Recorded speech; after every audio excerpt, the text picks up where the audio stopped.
All right, welcome back to Cards and Comics. Today, I am going to announce another contest. And again, this is for fun. This is not something I'm doing just to have you know um, people just come to win prizes. I want people to have fun.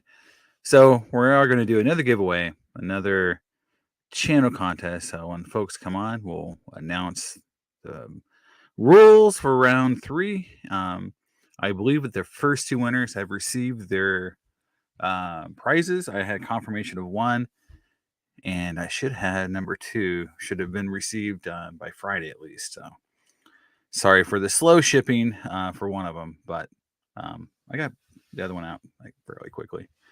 All right. I have multiple topics tonight I want to talk, and it's going to be fun. I am getting ready tomorrow to get on a plane and go to Spain. So um, I'm going to try to record a few videos tonight. Oops, sorry, I mean hit the mic. So I'm going to be doing a few videos while I am in Spain. But I don't know if we'll do live. I just don't know. But I will definitely be doing some videos, editing, hopefully posting a few.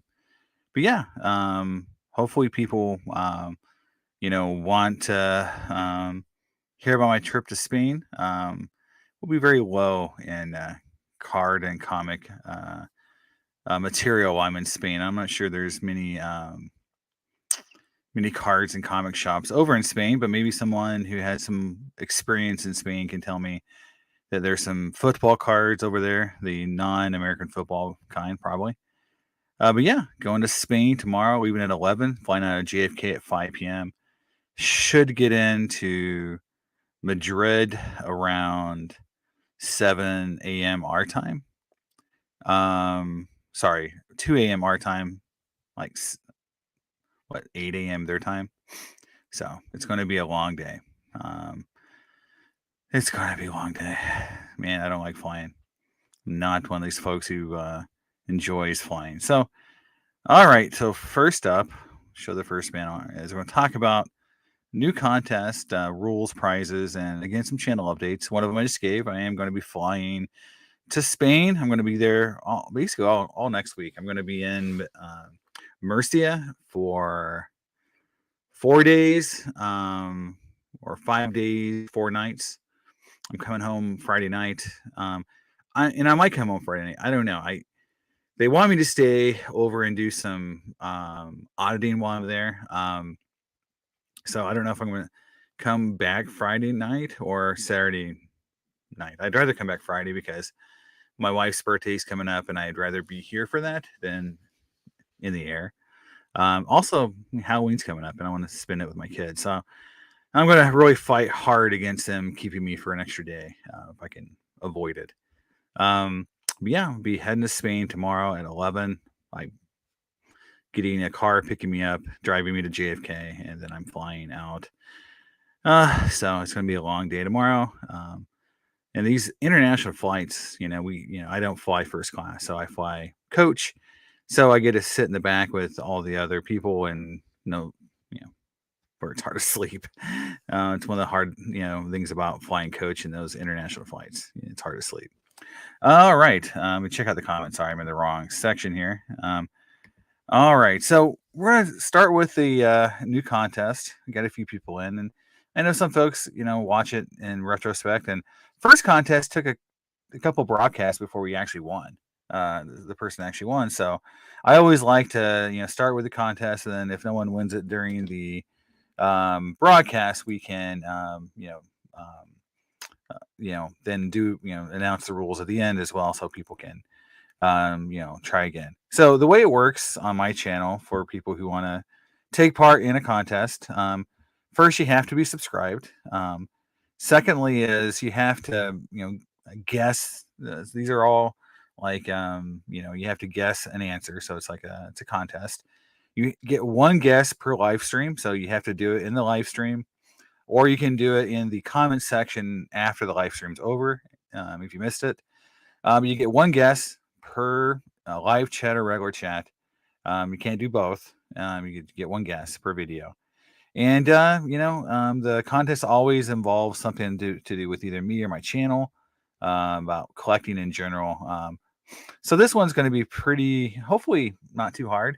And I got new prizes, so I gave away the Aaron Judge rookie card and then the 83 Tops wax pack for my first prizes. I don't want to say these are going to be worse prizes. Hopefully, people don't think they're worse, but they're vintage. So if you don't like vintage, I'm sorry. That's what I have for this time. I said I'd do some vintage cards this time, and that's what I've got.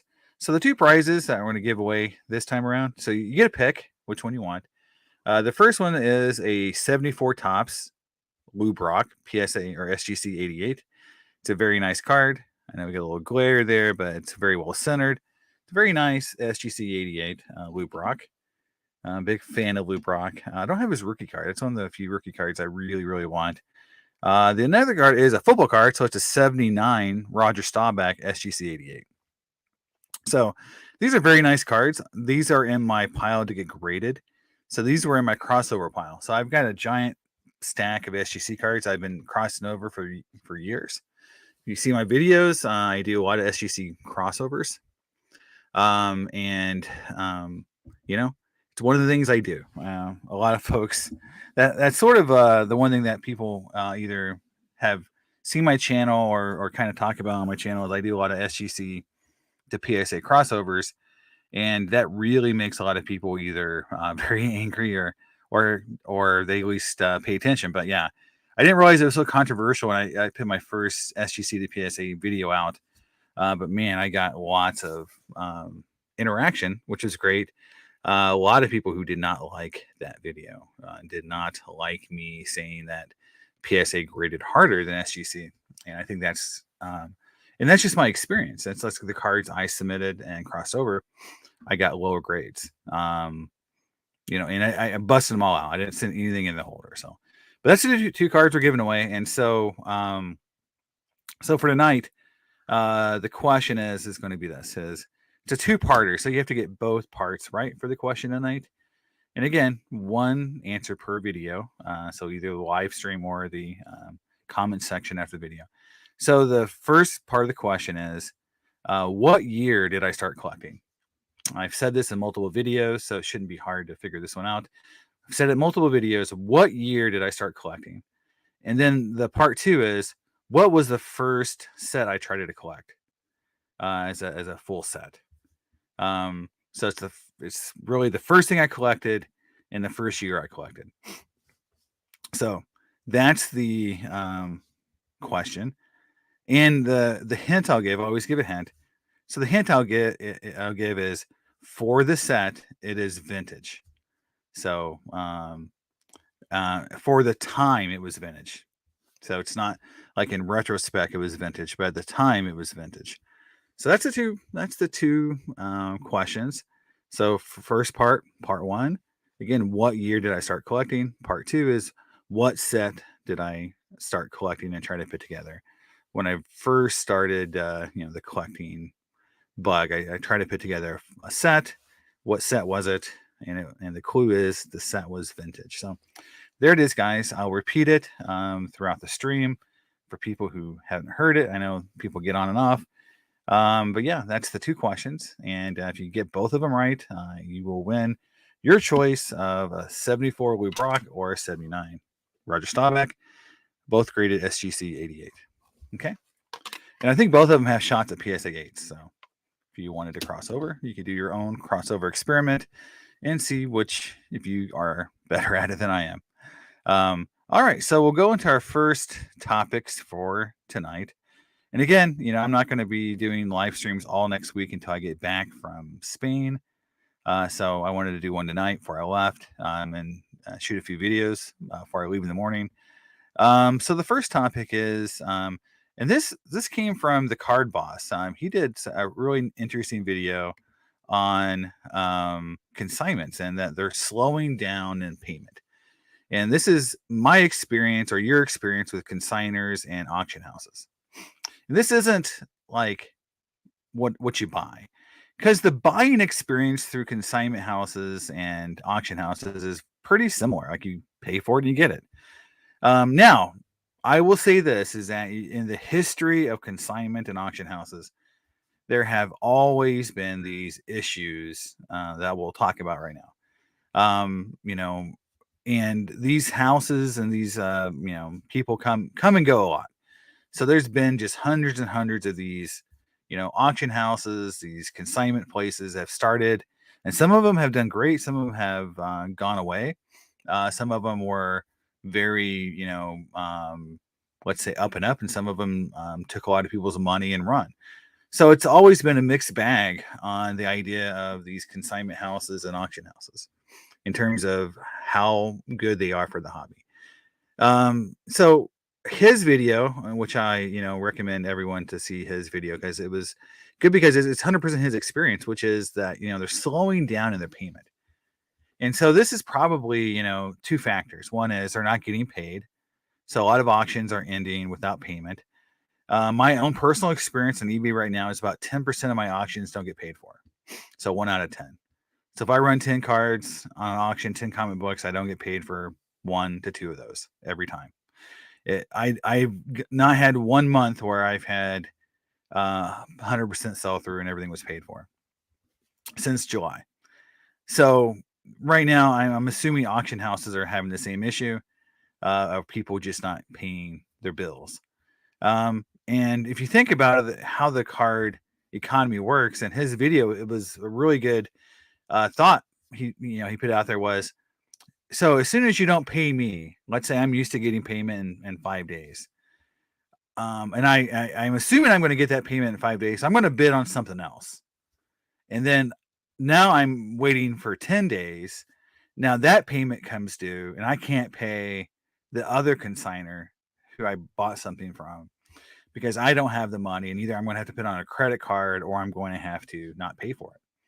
Now that guy, is missing a payment. And then there's just a little bit of a snowball effect where, when the money starts trickling down, stops flowing, you see, it affects more than just 1 or 2 auction houses. All of a sudden, the entire hobby cash flow becomes a problem. You see this at card shows. I've talked about this a lot in my videos. Is my number one indicator of how the hobby is always, always, always is how dealers are spending money at card shows. How freely is cash flowing? Because the card show economy is based on dealers and whales. Dealers spending money, whales spending money. And once that money is spread around the show, everyone else is freed up to spend their money because they made money, right? So if the dealer buys your card, you have money to spend with someone else. The whale comes in, he buys your card at current prices. You have money to spend, and then the economy does well. When the dealers say, look, I'm not buying anything unless it's 40% of comp, and you're like, no way, I'm not going to do that. I'll just sell on eBay. Then you don't have money. Like you came to the show with $200. You thought you were going to sell $5,000 of cards. You sold $200 of cards. You're not going to spend $5,000 of the show. You're going to spend $300 or $400 of the show. And that's happened to me a lot. I've gone to shows with a full box of cards thinking I'm going to sell or trade something and come back with, a fraction of what I thought I was going to spend.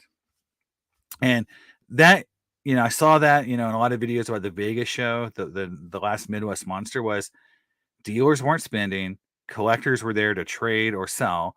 They couldn't accomplish that, so they weren't spending, and the whole economy of the show died. Now we're seeing that trickle into consignment houses, consigners, auction houses, and that's just going to mean that money flow is going to really dry up. Now you're seeing people sell. People always sell this time of year, because holiday bills are going to come due. In my area, in a lot of places, your tax bills are coming due for property taxes. So these bills are coming due. People are selling their collections or selling the things that they were wanting to sell. The hobby is downward in terms of how it's the pricing is going down. So there's this spiral down of, the valuations going low, the flow of money slowing. And is it going to panic some people? It is. you're going to see people panicking. And so this is something that's happened in the hobby a lot. And the term comes up a lot is if you have cash, like straight cash, not PayPal, not money in a somewhere that's going to be hard to convert, like a Bitcoin. If you have straight cash and give people straight cash, you should be able to get some pretty good deals and get discounts on cards. And that's what's going to, I think, happen in the next 2 months. I think in the next 2 to 3 months, you can probably on forums, Facebook, places where you don't have to pay the the place, money to do a transaction. You're going to see people willing and wheeling and dealing all the time. So I'll give you some examples for me. A couple years ago, I was able to buy a pretty big comic book. I'm a big Alex Schomburg fan. I got Startling Comics 49, which is a pretty famous comic book. It's the one that, the robot cover where it looks like Bender from Futurama. Anyway, if you know comic books, you've seen that cover a few times. I was able to get that and while the economy was down a little bit in around 2017, 2018. And it was a straight cash deal. It was like, no PayPal, no tracking, straight cash, go to your bank, pull out some money. We're going to do the straight cash thing. And it was a big discount. I'd say, today, it worked out great for me, right? But that's what's going to happen. You're going to see people wanting money. They don't want it to go through. They don't want to flow it through PayPal, Venmo. They don't want it in their bank account. They want it somewhere where they can do whatever they want with it without having to maybe, pay taxes or have people alerted that they made these transactions. But it's going to happen. And that's something that you're just going to have to really think about if you are trying to get good deals. Because right now there is going to be this section of folks selling, and there's going to be a section of folks buying. And I'm going to be doing both. I'm going to be selling and buying. So part of my announcements I was going to make, besides my trip to Spain, I am going to set up at the Saratoga Comic Con. I've got 2 tables, and I got 2 tables because I want to spread out a little bit. I want my daughter to set up with me. I just want to have fun. I'm not sure I'm going to make my table money back, honestly, due to how the recent cons have been. Now, I heard New York Comic Con was great for a lot of dealers, and I heard for some it was not great. But I just feel like right now, with the way the economy is and where everyone's at with collectibles, I don't expect to go to Saratoga Comic Con and bring in $5,000, $10,000 in comic book sales and Marvel card sales. I just don't think that's going to happen.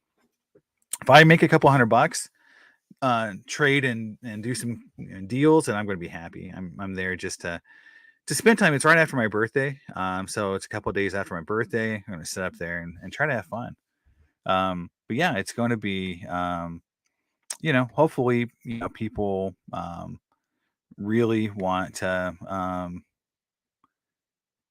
have sorry. I'm still new to the software here. People just, want to have fun at that show.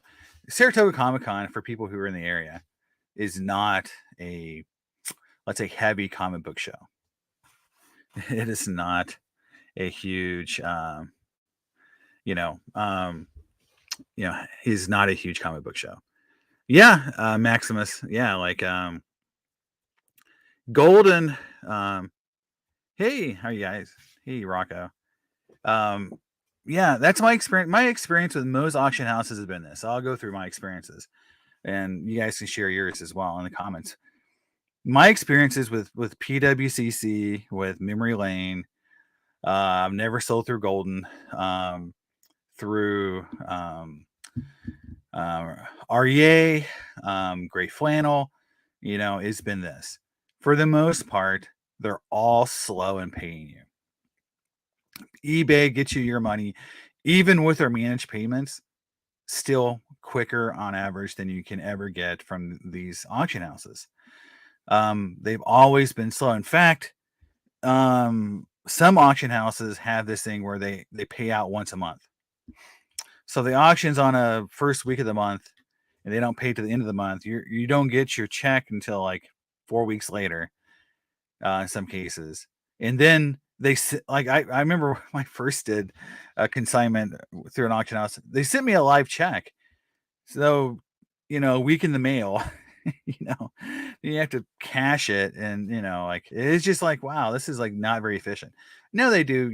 It's a lot different. You can get direct deposit, so it's a lot quicker. But when I first did it, it was like wow, this is really slow. It was super slow to get any kind of money through these auction houses. So now that we got some, I know I'm going to repeat it again. So I'm going to go over the contest details again.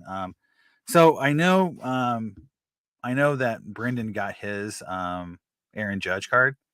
I do not know if the 83 wax pack has been delivered yet. So I looked at my email to see. I didn't see a confirmation. So hopefully it's got there. This should have been there by now. Hopefully. So the new contest for folks who just joined, again, it's a two-part question. You have to get both parts right. Again, you get one, you get one guess per live stream or in the comment section after the video is over. And so the questions are this: what year did I start collecting? And which I've said in multiple videos. And the second part of the question is what set did I try to put together first? And the hint I'm going to give is the set is vintage. It was vintage at the time. It's vintage now. So that's the two-part question. If you get both parts right, what year did I start collecting? What's the first set I tried to put together? And again, the winners are this. The 70. You can either pick a 74 Lou Brock or a 79 Roger Staubach. They're both very nice SGC 88s, and I think they both would cross over if you wanted to. They were in my crossover pile. Oops. Well, maybe not crossover anymore. I dropped the Brock. But so every time I do a PSA order, I usually throw in a couple cards for crossing over. So my next PSA order that's going to come in is going to have Maximus. Great. I'm glad that the wax pack showed up. Great. So both of my prizes from the last contest have been delivered, confirmed by Maximus and Brennan that they are there. So I'm very happy.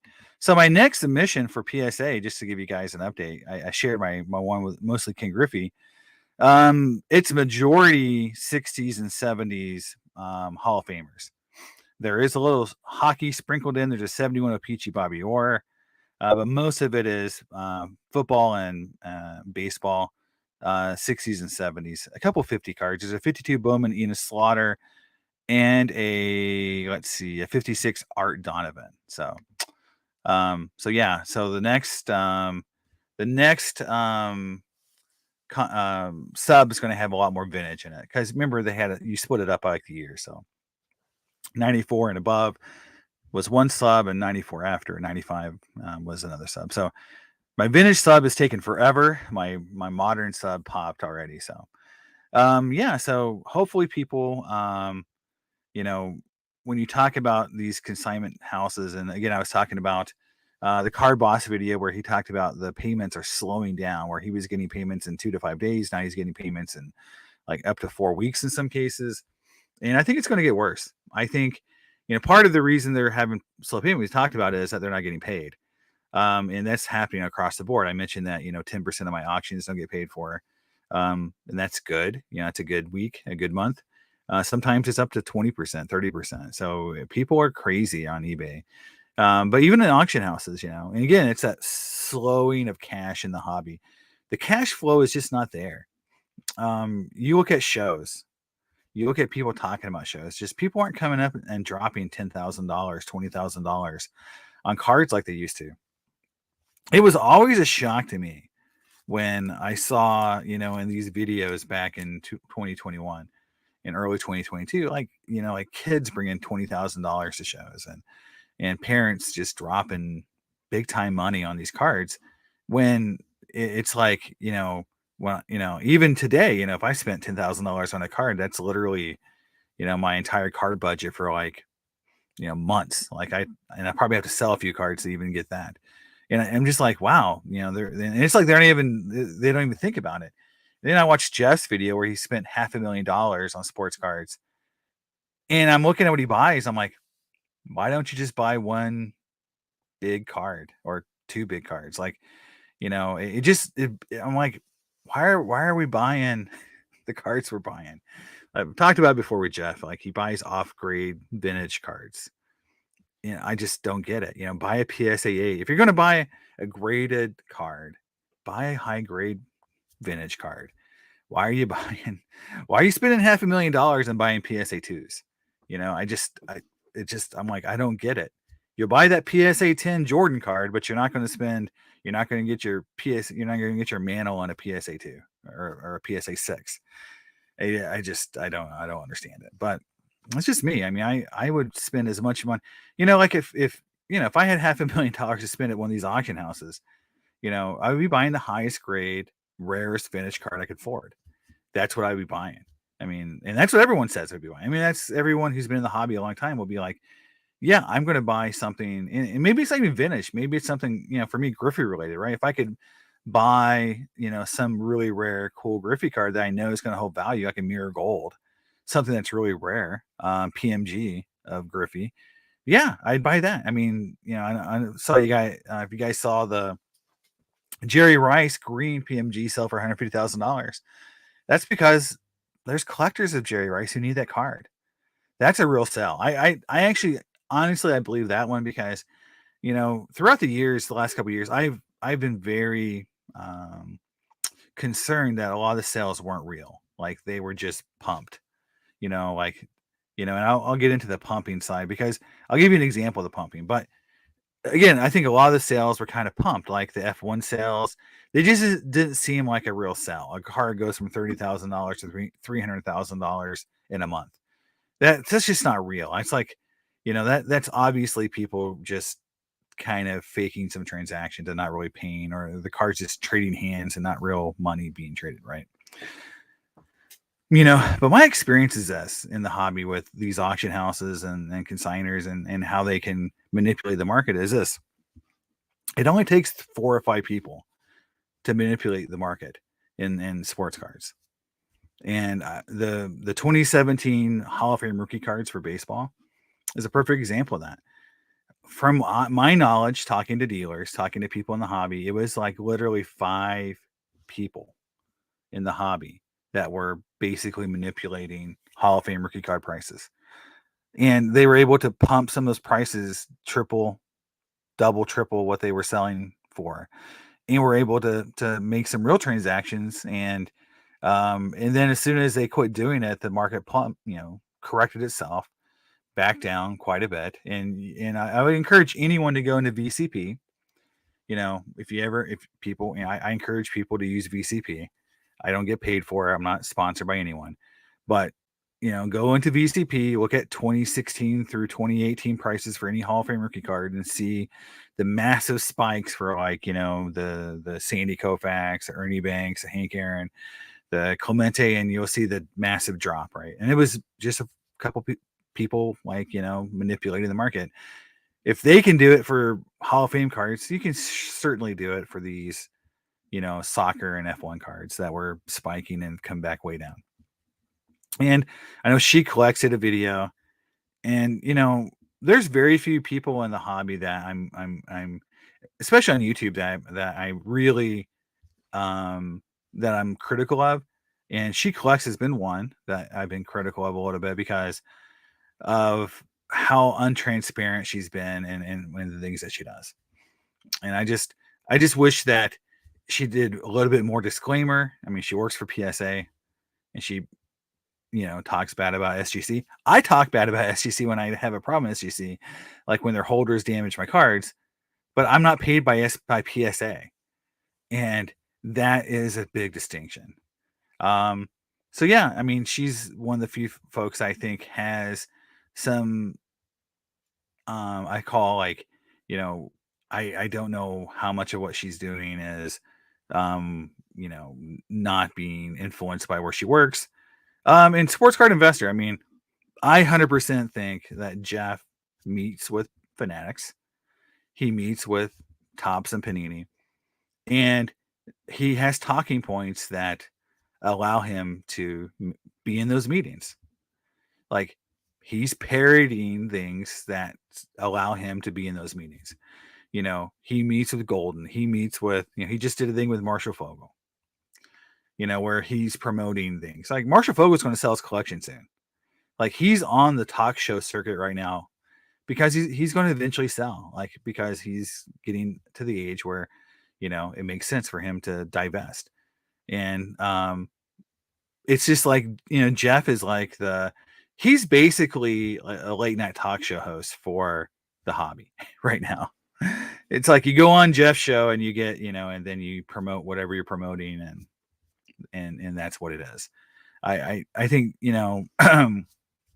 it's not what I consider to be like someone who's like he's talking about being a collector now himself. And I don't see that, you know, that being promoted. Because what I'm going to talk about next, and because I think it makes sense talking about Jeff is, and I'll move to my third topic because I think we can jump around a little bit. About the future of the hobby, and is it gambling? Because it certainly appears to be that Fanatics, Tops, Panini, and everyone else is kind of getting into this idea that, you know, that the gambling aspect of the hobby is becoming much more prevalent. Um,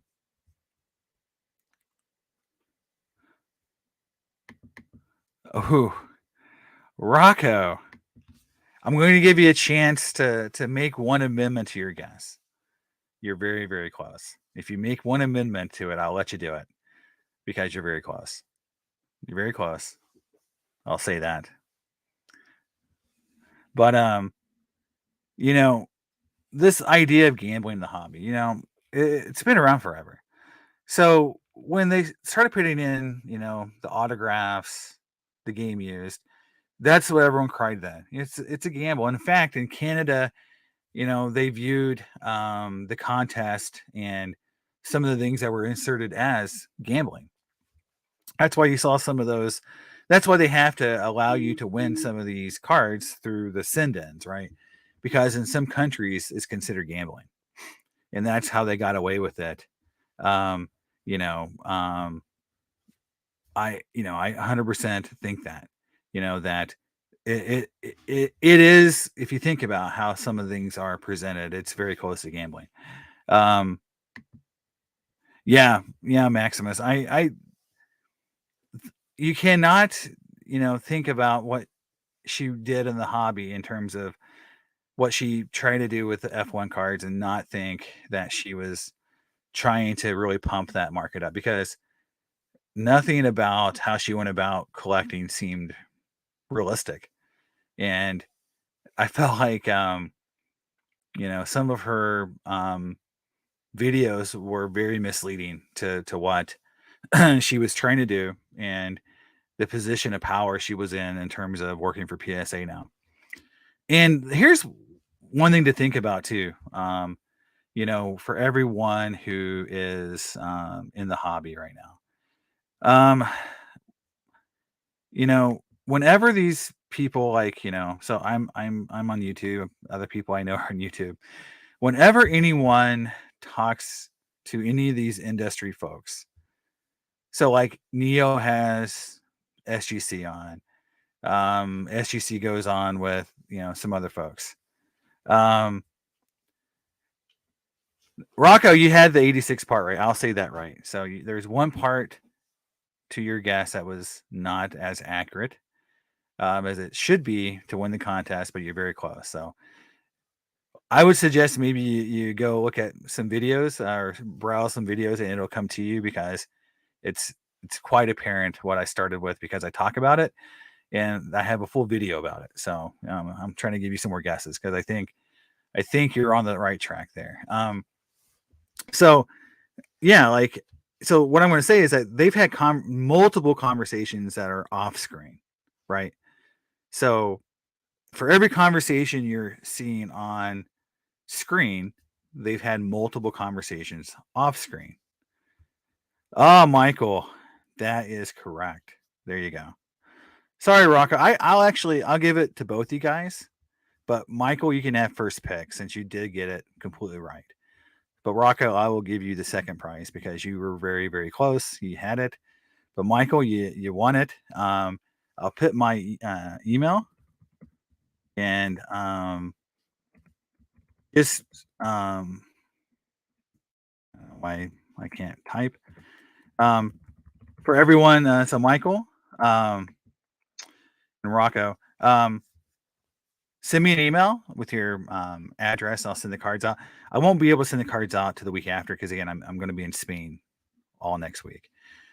So it'll be a little slower to get to you guys. But Maximus and Brendan can testify they got their prizes in the mail.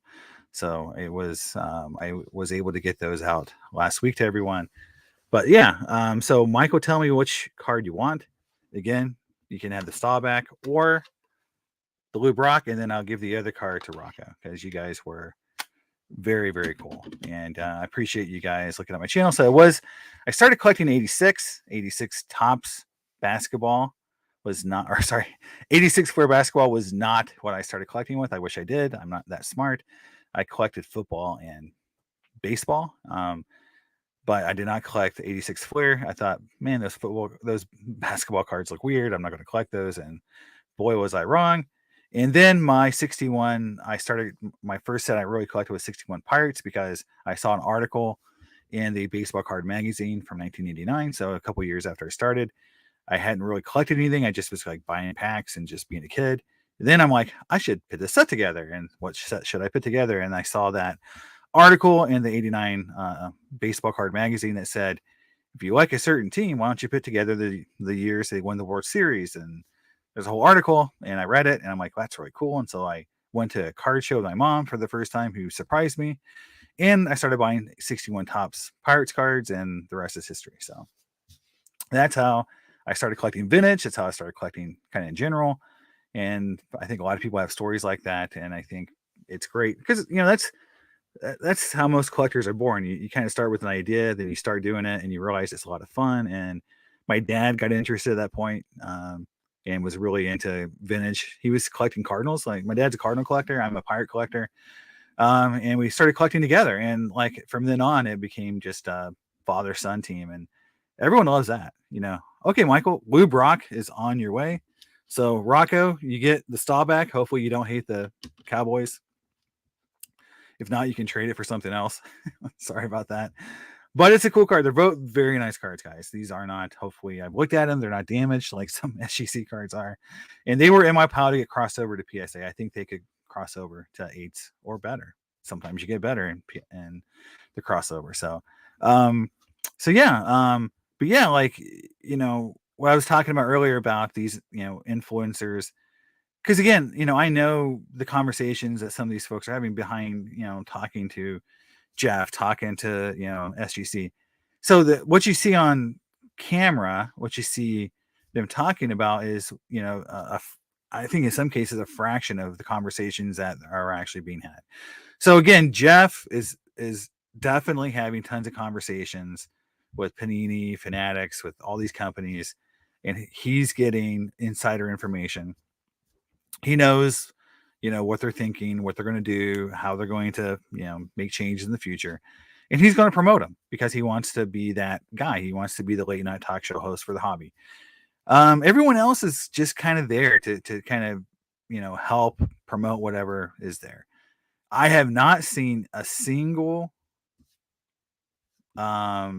interview with anyone in the hobby that was hard hitting. The sports card radio guys talk about it, and they've talked with Brian Leaf, and have had some interactions with him. But I'd love to see, because I'll never get a chance to do it. So for people who think I could ever do it, no, they will never come on a channel like mine because I don't have the reach that they need. But if I would love it for someone to have a channel where they could go on and answer real hobbyist questions, and actually have to answer some of the real hard questions, because no one asks them the hard questions. But yeah, so Maximus, yeah, exactly, yeah. These big time products, Skybox Metal Champion is a great example of it. where basically you're just rolling the dice hoping to hit a Jordan or a Tiger Woods card, right? Or one of the PMG green cards, and that's all you're trying to do. The rest of the cards are crap. They're some of the worst designed ugly cards ever made. And they try to sell that box at like $1,600, and it's down to like $700 because everything else in it's so ugly. But it, that's a great example, Maximus, of basically creating products where there's a chase card in there that everyone wants, a Michael Jordan PMG. They print it through the roof and hope that you'll pay $1,200, $1,000 a chance to pull that ticket. And to me, that's not collecting because, again, if the entire set had great looking cards, everyone knows what Skybox Metal. No, I don't think Brandon. I don't think SER are lobbying soft questions. They just don't have the interviews. Like they haven't got Golden on to do an interview. They haven't got SGC on to do interviews yet. If that's going to be what they do in the future, I think they would be the only channel that could do it because that's their brand. But they haven't done it yet. And they talked about that. It's like not their, they said that it's not their place in the hobby to interview these folks. Like, they're there to kind of report the news, but they haven't crossed over to the interview side of it yet.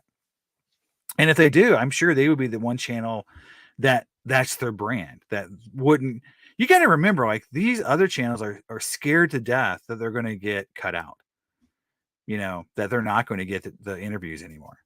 Like, they don't want to be like me. They want to be on the inside, not the outside. And once they're on the inside and get, free passes to New York Comic Con, get, sponsorship, they don't want to screw that up. So that's why you're seeing like the softball questions, they're not going to really answer, piss off some of these folks because and I don't blame them in some cases because there's so many of us like that want to be the inside guy. So it's going to take someone like Sports Card Radio who has an outsider mentality, who has a big enough, let's say, hobby influence that's their brand, to do it. So they would be, so it's going to take someone like someone like Ziggy or someone who doesn't care that their channel could get, their sponsorship deal taken away. Or that they're not going to get free tickets to the next event. They're not going to get invited to the, whatever, mint collective, that gets out there. I mean, if you get someone like that who doesn't care about all that stuff, then they could do it. But a lot of folks in the hobby, they just want to be on the inside. And, I would love, yeah, I mean, wouldn't you love for someone to go on with Golden and say, can you talk about what happened with Kobe? Why did you send him a check that was missing a zero? Like, was that a true mistake? Or come on, like, did you really mean to do that? I mean, really ask questions like, hey, when you were on Shop at Home, did you really think those were good deals? Like, are you embarrassed by some of the behavior, looking back?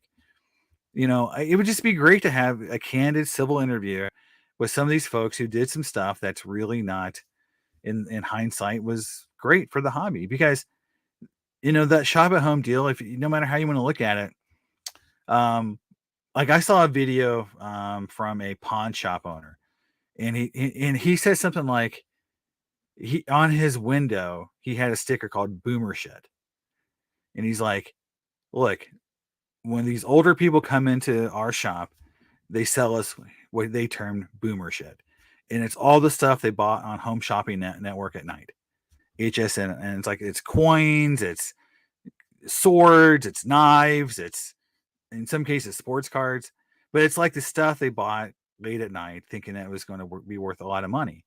And and they even have a little sticker on their store called Boomer Shit because that's what they buy, because that's what these people bring in. And he's like, yeah, we'll buy it, but we'll pay you like, nothing for it. And, and because we'll sell to other boomers who thinks it's worth something. But it just shows like, that's what he was, Golden Auctions was, or King Golden was like trying to basically rip people off. I mean, it's hard not to say that, when you look at what he was doing at that time. And again, if you look at it, that he was basically promoting a form of gambling by saying, look, if you don't get this deal now, you're going to miss out and you're going to lose all this money, right? And that's what the car companies are telling us right now. I mean, you know, Shop at Home was, Kenny was, or not Kenny, the other guy, was his name Don West. That guy was entertaining, and I didn't mind the show. The show was fun, but man, some of those cards were terrible. Like pro graded, yeah, your pro graded Michael Jordan Nike cards aren't worth a ton. No, they're not. Hey, Carlos, glad to see you, man. Appreciate you on the channel. Yeah, like that.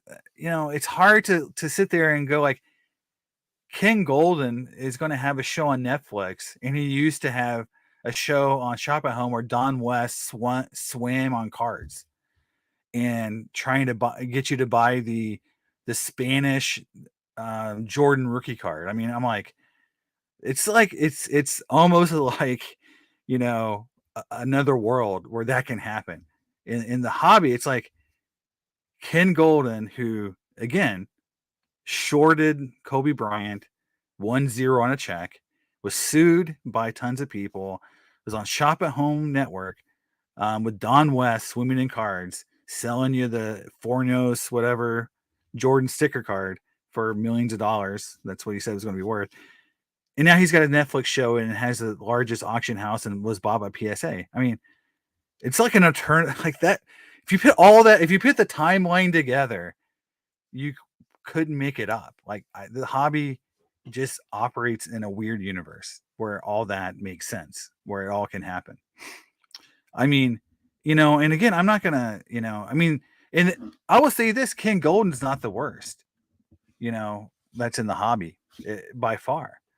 I mean, there is an auction house out there, and and this is true. I mean, this is not going to be, for people who worry about things like slander, that was arrested for ripping off veterans and firefighters, was arrested, and they run an auction house for ripping off policemen and firefighters. And you can Google who that is. If it jogs your memory, you figure it out. And that's what I'm saying. I mean, Ken did some bad stuff, but some people have done worse stuff, and they're still in the hobby. We don't ever kick them out. They stay around forever.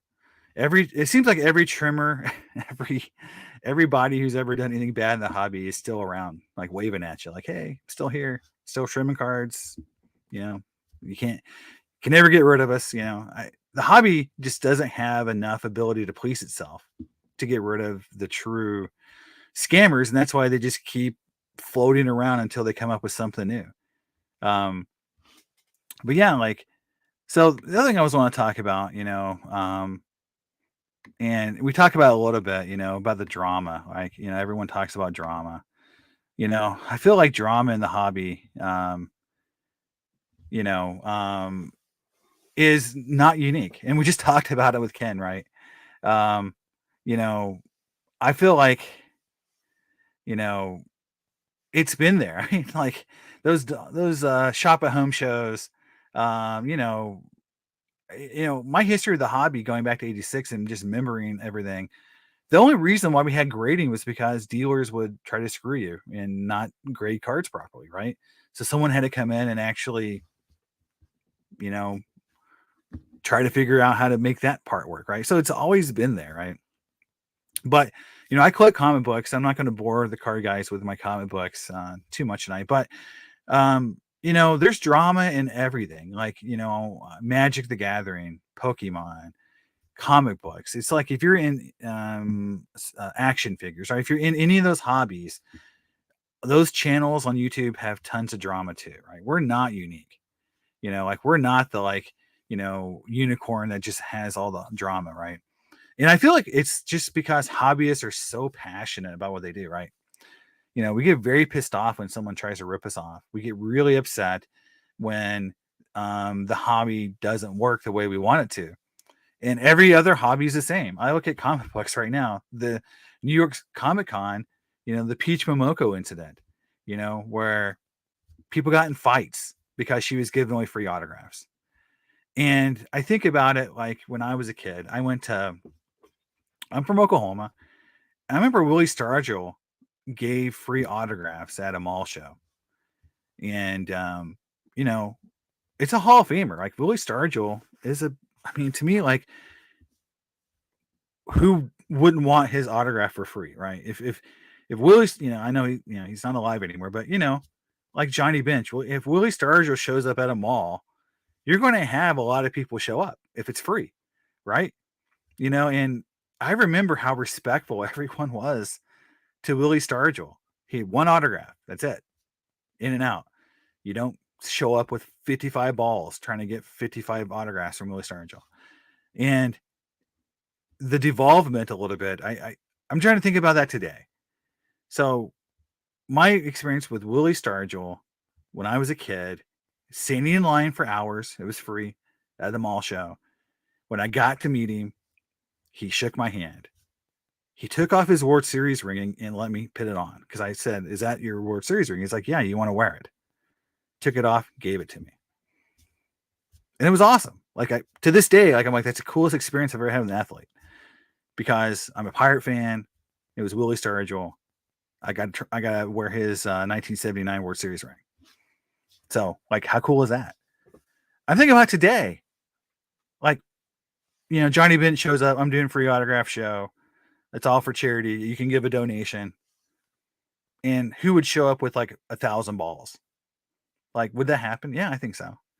I just don't think we have the mentality today to really appreciate when people are trying to be cool. Sometimes Peach Momoko was giving away free autographs to her fans, and they got in line, started fights. She quit. She actually left early. It's just bad luck for the hobby, And I don't care, who's right, who's wrong. No one's going to say that that's cool. And so that's just comic books, right? That's the big, drama going on in that comics, the Peach Momoko incident, but Magic the Gathering right now, is under huge, issues. The company's losing money. They're issuing all these, they're issuing like $1,000 four pack that aren't even playable cards for people who play the game. This 30th anniversary thing for $1,000. It's like, the things that we worry about in sports cards, like, we're so numb to $1,000 pack, $500 pack, card sets that don't have any value in them that we just go like, it's another, impeccable, flawless national treasure thing, that, flux, lux, whatever we're going to call it, that 99% of the packs don't ever pay off, right? But in those hobbies, those things are new. Those things are new a little bit. I just read where Todd McFarlane is going to do a signed Batman Spawn crossover book, right? So a signed comic book, $750 straight up. $750 for Todd McFarlane on a comic book. Right now, think about it, like Mike Trout. If Mike Trout, if you could just buy a Mike Trout, card, like Tops now, $750. Would it sell out? $750 right now for Mike Trout autograph on a cool looking card. I don't think it would. I think at some point some people would buy it, but I'm just thinking like, but in the comic book world, that's so new and cool. Like I can just buy straight up from Todd McFarlane an autograph book, and without me having to stand in line at a convention and get it signed. And it does. I'm just saying this because it does show like those different hobbies are so different. They are so different right now, but we all have similar issues in terms of drama and people who don't, who aren't great for the hobby.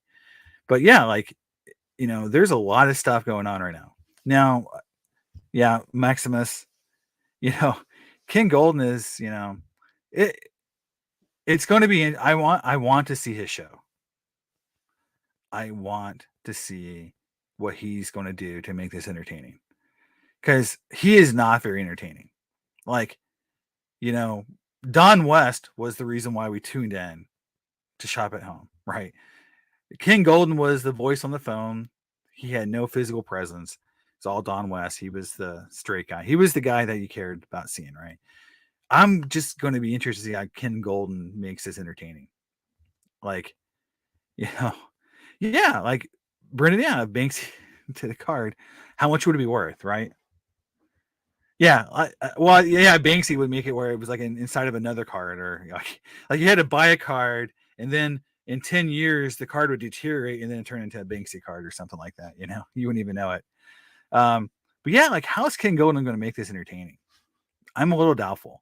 Like this could be one of the worst Netflix shows ever. Now, supposedly there's a movie coming out that's going to be based on cards, right? That's going to be based on high end, and Adam Sandler is going to star in it. Have you guys heard about this? That Adam Sandler, is going to star in this movie. Yeah. Well, this is the thing I think that's about these collaborations, right? So Fanatics has talked a lot about collaborations. They're going to go out there and get these artists and these athletes to sign and be involved in these events. Gosh, Banksy would be really interesting. Real artists, and I hate to say that, and I don't mean to be mean to anyone who does art, but if you think about it, like if they got an actual famous artist to do something, something unique for the card, that would be cool. Topps project was cool to some extent, but that was still mass produced stuff, and real art that, true 101 real art that only one person in the world owns would be interesting. I know sketch cards, things like that do exist, but could you, like, it's like, like in comic world, like, in the Simpsons, like the Matt Groening, sketch cards, right? Those things are worth a ton. Could you imagine a Todd McFarlane full sketch card? Like just put one in a product, a full full color sketch from Todd McFarlane. Like that would be worth a lot of money, right? That would be a cool chase card. That's what I talk about when I say like there could be so much cooler inserts that could be out there, right? Yeah, I love Ermsey. I would love to have an original art from him, right? Same way with Mr. Cartoon. Like they're great artists. I'm just saying like the mass produced stuff that they put in there, even the artist proofs weren't, having the real art, right? The 101 real art. Like that is game changing, right? So hopefully that's what Fanatics and Topps eventually does. That they start looking at these collaborations as being a way to generate something that's really unique and rare. Because, back in around 2009, 2010, I had a conversation with some friends of mine that were, talking about what's really rare. And I said, look, my opinion in 2009, 2010 was if a card wasn't lower than 25 print run, it wasn't rare. Because there's less than 25 collectors for most cards in the hobby. There's less than 25 people wanting to put a full set together of most cards. Because if you think about it, like there's so many versions of cards today that are numbered to 25, 15, 10, 5, that someone's, very few people care enough to get all of the 25s. They get one of the low number cards and call it a day. And, but something that's really rare and unique, that to me, and again, we talk about gambling, right? How much would people pay to have some of those really unique things? I think it could be a lot. I hope Adams, well, I don't know about that. But if you look at what the future could be for the hobby, we talk about the gambling aspect, talking about, um, the whole thing with, these, I wouldn't call them troublesome, but these people in the hobby, that have been there forever. And I think, with Fanatics coming in, I think there was this idea that we're going to get this influx of new, smarter people that, that we're going to come in and do things differently. And man, it certainly doesn't sound like that. It certainly doesn't sound like we're getting a brand new take on the hobby. It certainly feels like it's getting more expensive, more exclusionary, and they're not fixing the content or making it cooler yet. And you know, Maximus, that's we talked about that in the last live stream, but it's a great point. It's a great point that there's no competition, true competition right now in the hobby to make cards better. Like, what does Topps need to do to make baseball cards better? Nothing, right? When they're selling out, nothing. Now, if stuff stays on the shelf for months and they have returns, and the cash flow starts to dwindle, and they go back and look at their price elasticity and realize that $1,000 a pack products don't work, maybe they'll do something different. But man, they have not shown the willingness to be creative in a long time. Like Project 60 was a good idea. So I'm not gonna, like, I know I talked a little bit about, like, well, it was negative. The only reason I say it was negative is because it didn't offer, like, I call, like, true art that was limited. I wish you could have won or got the original art. That would have been really cool. The chance to get the original art would have been awesome, but the artists probably want to keep it, so there is that too. But if you look at I'm not seeing creativity at all. Like, that's the part that's really bothering me about Fanatics. We keep talking about they're going to fix things, and Jeff, I mean, some of his videos, like, just trust me, they're gonna fix things. What are they freaking going to do? Like, if you've been inside the meetings, tell us, like, give us some hints on what they're going to do differently, because bringing on rappers and artists who are just going to open some product, maybe sign some cards, is not new. Like, we've had that. It's not new. Yeah, like, I agree. The scumbags in the hobby, why leave? I agree 100%. And they don't leave because there's no way to get them out.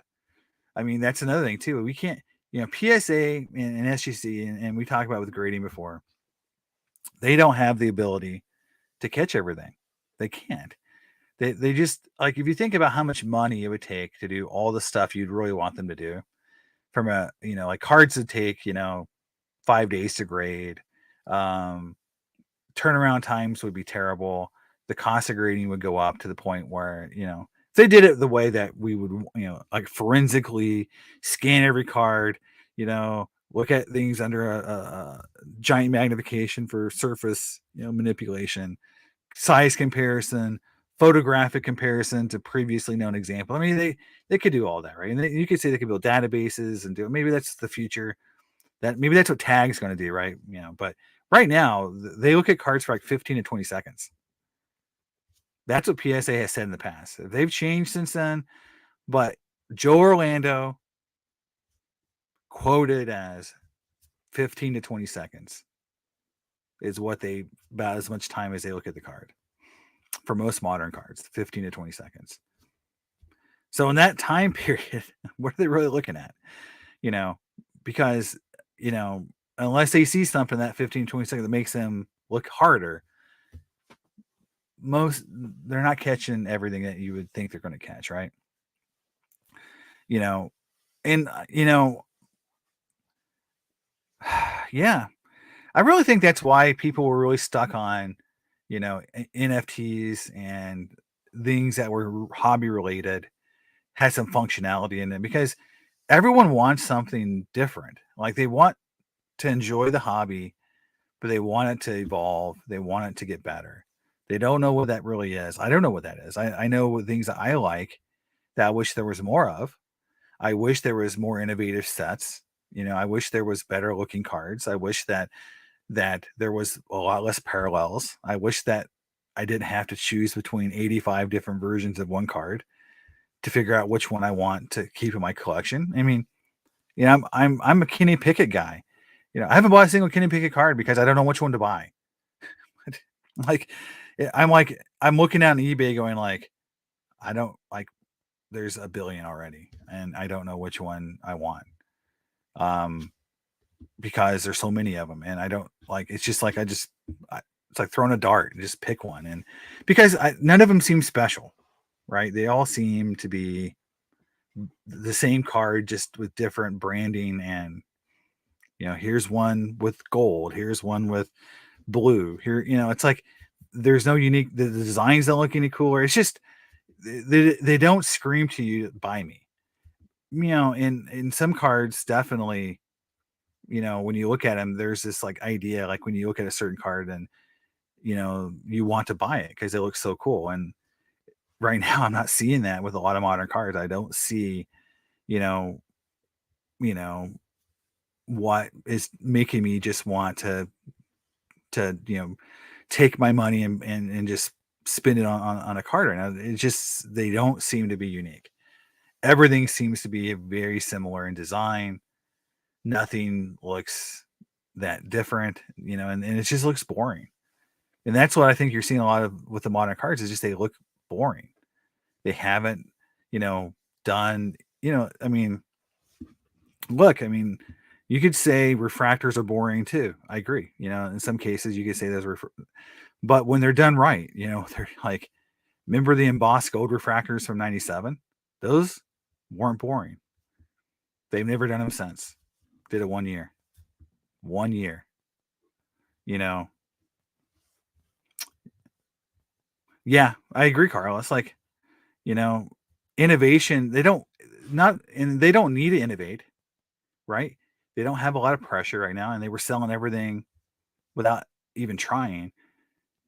So not having the ability, and I call it like not in, because I said in my last video, I said this, I question whether or not the technology still exists for certain things like Dufex cards, double-sided refractors, embossed die cut refractors. Does that technology even exist anymore?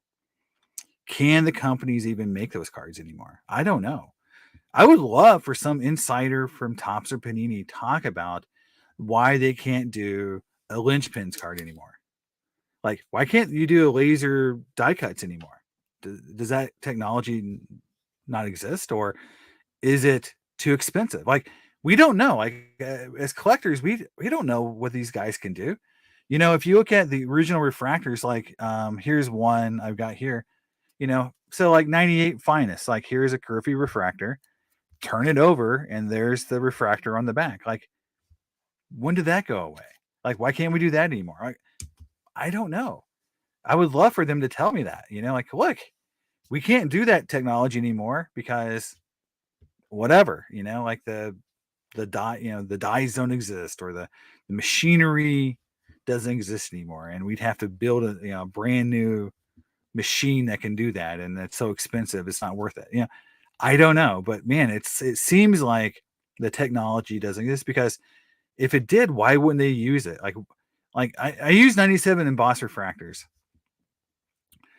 Because to me, like, look at the price of those things. And you're not telling me that the manufacturer that's seeing the PMG craze doesn't want to go back to that design and milk it for all it's worth to drive sales and new products. So it must be, it must be something out there that prevents them from doing those sets, because nostalgia is what drives a lot of sales today still, you know? I mean, if you look at it, Topps just did 52 Topps again for like the umpteenth time. And what did everybody do when they issued the new anniversary Topps set? Everyone went nuts again because the refractors look cool, the colors look cool, it had Griffey and players you liked, and people loved it. And all they did was recycle the same design they've had out there for multiple sets. So you don't think that people will go nuts over a 97 finest gold refractor embossed die cut again? They will go nuts.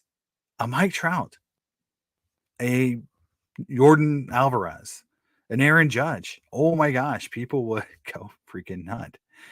Why can't they do it? I don't know. And I think Carlos is right. They don't own the companies anymore. They don't own the printing presses. They don't own the original IP that all this was originally created. And here's the thing, I work in manufacturing. The company I work for makes products, and so we pay engineers. We pay people to create. Like, hey, I want a unique package. So I hire a package engineer. A package engineer designs it. Then they go to a company and say, here's our design. Can you make it? Manufacturing company goes like, yeah, but we're going to have to create new dies. We're going to have to do this. Here's the cost. Okay, we're willing to pay it because we want something unique. We want something new on the market. And if you think about it, is Topps and Panini willing to do that? Invest in technology. We call capital, right? CapEx, capital expenditure. Every year we spend $2 to $10 million in improving our infrastructure capital expenditure to improve our technology, right? How much are they spending? Probably zero. Probably zero. Probably nothing. Um, yeah, I mean, look, the PMGs are amazing. you know, I have no problem with PMGs. I love PMGs. I wish there was a 97 King Griffey PMG. Couldn't afford it. I would go broke, but I loved it. Yeah, Brendan, like in most companies, R&D is a tax write-off. If you make money, you can write off your R&D expenditures because the government wants you to be creative. They want you to create value for the country. They want you to be creative. So they give you incentives. So the fact they don't do any R&D is just, very, very telling that they don't think about things in the way that we would do, right? Brendan's right about China too. Is like, it's kind of, I don't want to say it like in a way that I'm trying to be overly negative about the country, but how much, if one of these companies went to China and said, be creative as hell at a low price point and give us something that's unique and cool, could they do it over there and bring it to the US? I mean, you probably could. And I'm not trying to say like we don't do things well here. It's just, do we want to pay the money for it? I don't know. I would love to see creativity in the US. I would love to see, yeah, Rocco, that's a great point. They couldn't duplicate the look of the Crusades, right? They didn't have the technology. I don't think Dufex exists anymore. I haven't seen it used in a decade. I don't think you can, that's just sad. I mean, if you think about it, the thing that was exciting about the 90s to me was the cards there was this time period from like 1993 to 1999 where the cards kept getting cooler. Like you went from refractors to die cuts to laser die cuts to double-sided refractors to embossed die cut. I mean, you didn't know what was going to come out next. Everything looked cooler. And then the death nail of creativity happened, and game used and autographs came, and then everyone went like, "Wow, screw the innovative designs that take money and infrastructure and design and cost. We'll just have an athlete sign a card and put a little piece of jersey in the card, and we're done." And I talked about it, in a few videos about, if you go on Baseball Cardpedia and look at certain sets, you go to like Metal Universe and look at the inserts every year from like 97, 98, 99. And all of a sudden around 2000, everything becomes like autographs and game used. And there's no like die cuts. There's no PMGs. There's no cool inserts anymore. It's just autographs and game used. And it just feels like it went off this cliff. And, we went from having all this creativity, this 93 to 99, like amazing creativity. And some things were still creative up until 2005. Really, when Flair and Pinnacle went out and Topps became pretty much an Upper Deck, it became a monopoly at that point. That's when the creativity really took a steep nosedive.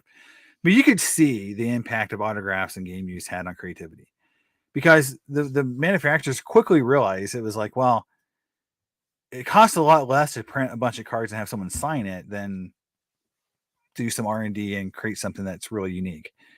And but there are last gasps of creativity throughout 2000 to 2005, 2006. But after that, and I call 2001 really the time period where everything just died, because Bowman Chrome came out with the Albert Pujols, and then from then on, it was like a bomb was dropped with the Albert Pujols card, because prospects and rookies became, and then autograph versions were what everyone focused on. And they did. I mean, it's hard to blame anyone when you've got a card like the 2001 Bowman Chrome Pujols card.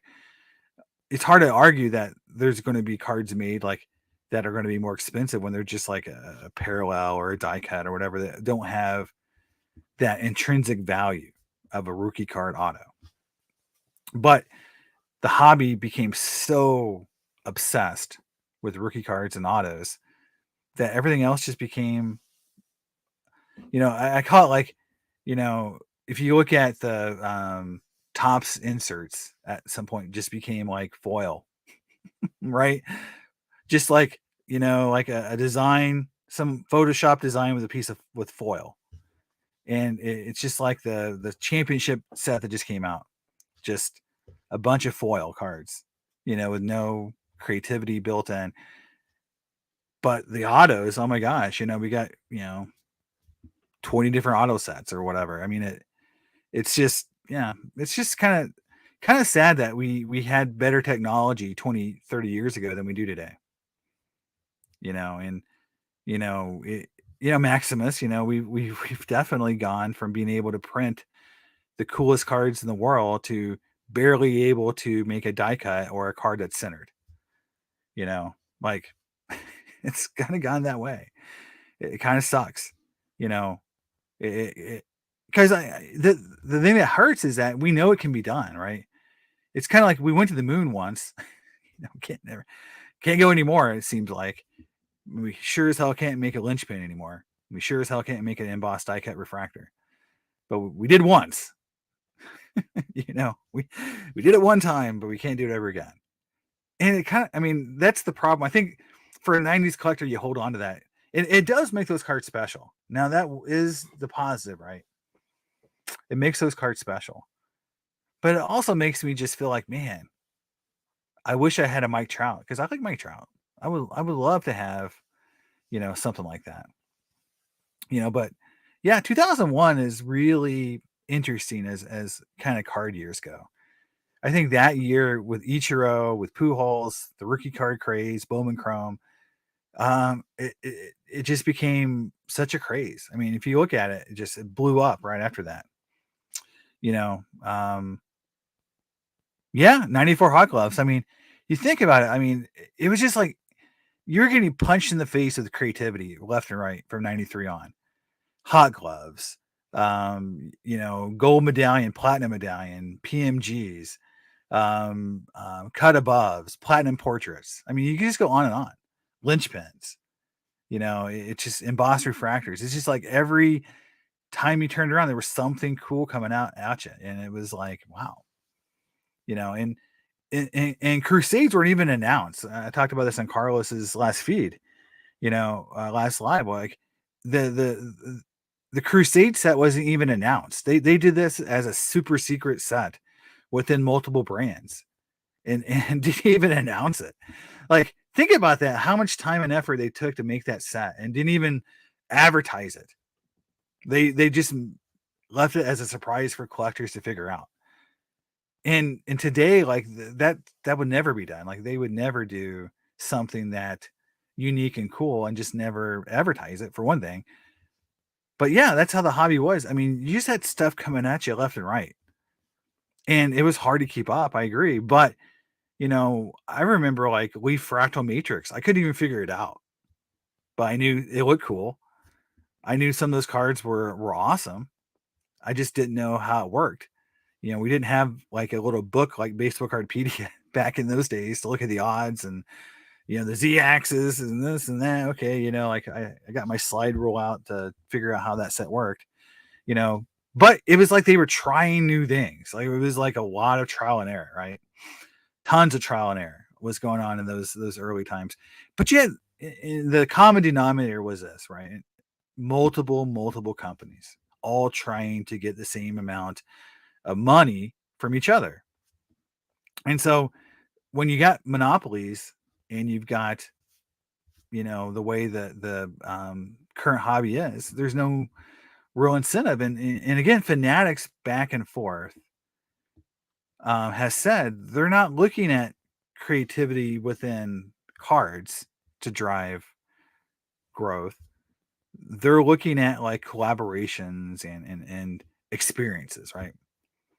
And I'm just gonna tell you, that's not gonna cut it for me. I don't care if Mike Trout's in the room while I'm getting a box break done. If my cards look like crap and they don't have any specialness to them at all, I don't care. That Mike Trout was in the room with me when I opened the pack or whatever. Like, that's sort of an experience, but if the cards all look like crap, like, I collect cards. I don't collect, my 2 seconds in a room with Mike Trout or whatever that is, right?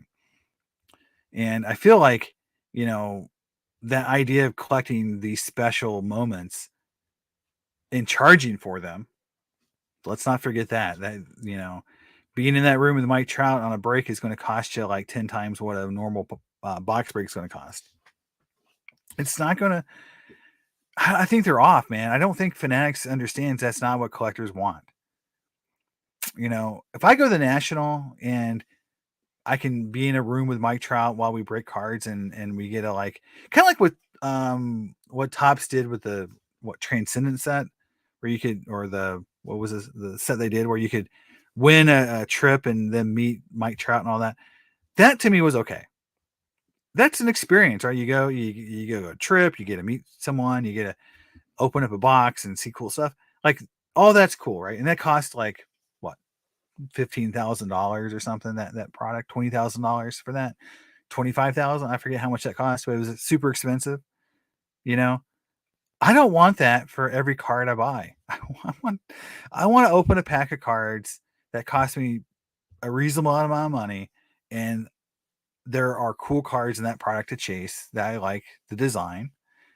They're not overprinted to the point where they're not worth anything, and I don't feel like I'm getting ripped off. I mean, that's what a lot of people want.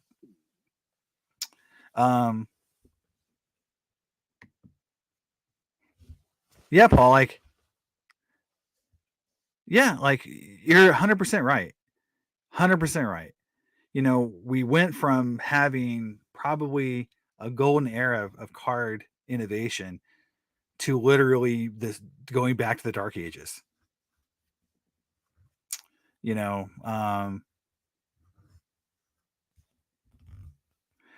Carlos, that's right. That's a good point. Like he talked about here, that numbering was supposed to give us some assurance that the cards were rare. And I talked about it a little earlier where back in 2009, 2010, I had the feeling and the value of the cards was dictating that unless it was 25 or lower, even number to 25 wasn't special anymore. And that has gotten worse. The amount of parallels has gotten worse. And that's not innovation. Just numbering a card isn't innovation, right? You can number any card. You can number a base card. They do that, right? Topps does like the gold, and the number to 2022 or whatever every year, they're not special. No one looks at those cards and goes like, wow, I pulled a gold. Man, that's going to be worth a lot of money. I know the rookie cards are worth something, but still, they're not for just normal cards. No one cares about those cards, right?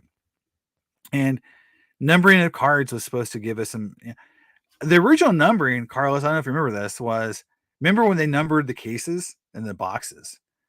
So I remember getting like Pinnacle would be like, okay, this is like 50,000 cases were printed, and this is case number whatever. This is box number whatever, right? They were like, well, this is truly short printed. Like, we're not printing 1 million cases anymore. We're printing like 10,000 cases, or I think 50,000 cases, maybe some of the. But they were trying to number everything, to be like, okay, we're not overprinting anymore.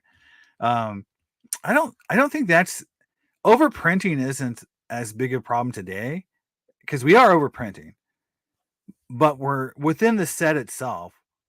we're basically making it so complicated with all the parallels and nonsense within the set that no one knows what the good card is or what people want to collect. When you have 40 versions of the card, it's like none of them are special. None of them look different enough to be like, well, the red ninja card looks so much cooler than the black swirl card. I mean, okay, none of that seems to really make sense, you know. And the numbering was supposed to fix things, and it didn't really fix things. In reality, if you look at what's going on, and I know in the King Griffey Jr. world, like the '90s cards numbered to 100 from when he played with the Mariners have skyrocketed in value. Believe me, because I just bought one and I paid a lot of money, and I feel very embarrassed that I paid something for a card that probably 10 years ago would have been worth $100, $200. I paid over $1,000 for a card recently.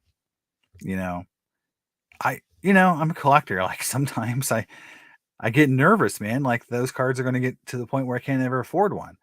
So I end up buying a refractor numbered out of 100, and I'll show it on my channel when I get it.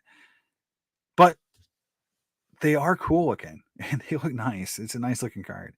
But yeah, like numbering is not enough anymore. And again, like I look at the hobby, like think about like, when they did shoe cards for the first time and people got super excited about it because it was something they hadn't seen.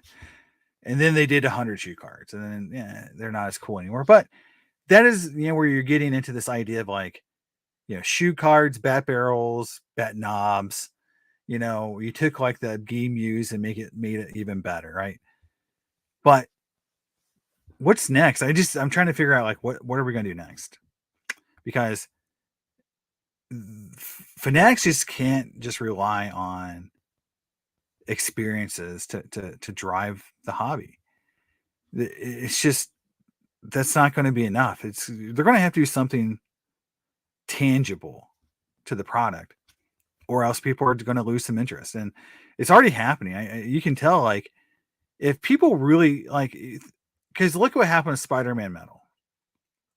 There were some cards in there, the green PMGs, and some other cards that were very nice looking, and virtually the entire print run has been opened.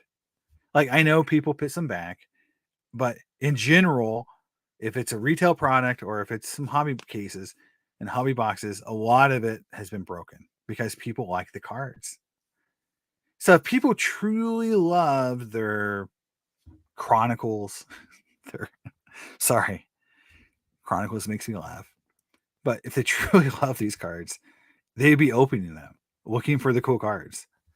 The fact that retail is clogged with tons and tons of product, that no one's opening Upper Deck anymore to pull the Young Gun rookie cards as much. I mean, oh my gosh, like how much Upper Deck printed hockey this year is just insane.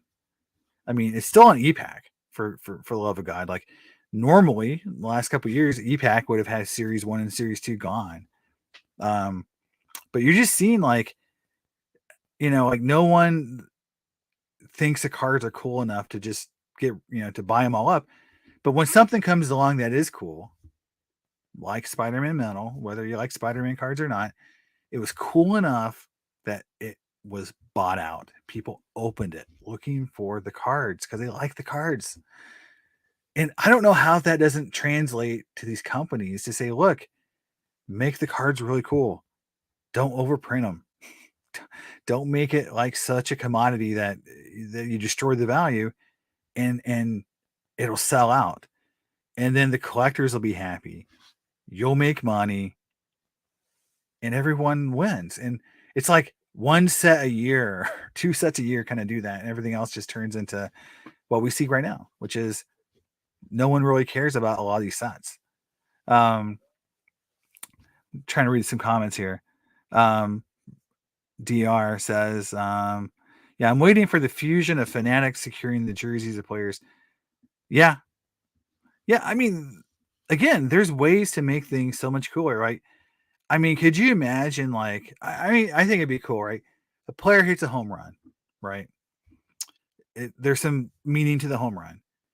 and then he comes off, and something either with the uniform gets turned into a card, and there's a video about it, right? And you get to see your card being made from the uniform just worn 20 minutes ago. That's an experience and a collectible together that you would probably say has some value outside a normal game use card. And that's cool. Like, in having that um that lineage associated with it, that you could always say is, part of that card's history, is something that they could do better, right?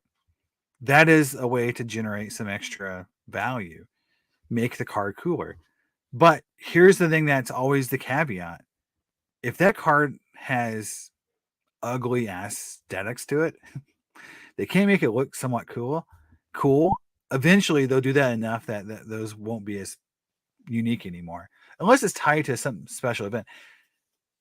With Aaron Judge, it would have been like, they had this kind of moment in time with Aaron Judge to say, what if we took one of his jerseys, and made a deal with him to say, look, you know, you get to keep the jersey, but we're going to take your pants and make cards out of it, or something. Like, figure a way out to say, look, he hit the 62 home runs, or whatever number you want to use for the special home run, and we're going to take his cleats and make a card out of him, or take some part of his uniform and make a card out of him, and document it all. Like, they have those kind of events that they could have done that. Yeah. You know, to really, do that in the future. Now, this is a good point, about the PMG pump.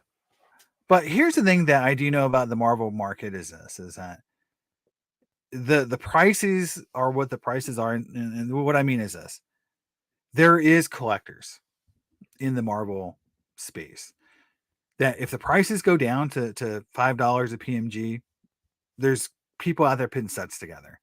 So what I'm saying is that, unlike some of the other markets like F1, I'll use for example, is there isn't as rabid of a fan base. And I know there's F1 collectors that do exist. What I'm saying is there's a lot of Spider-Man collectors out there that are loving the product and are not selling it, meaning that they're opening it and not just dumping it on eBay.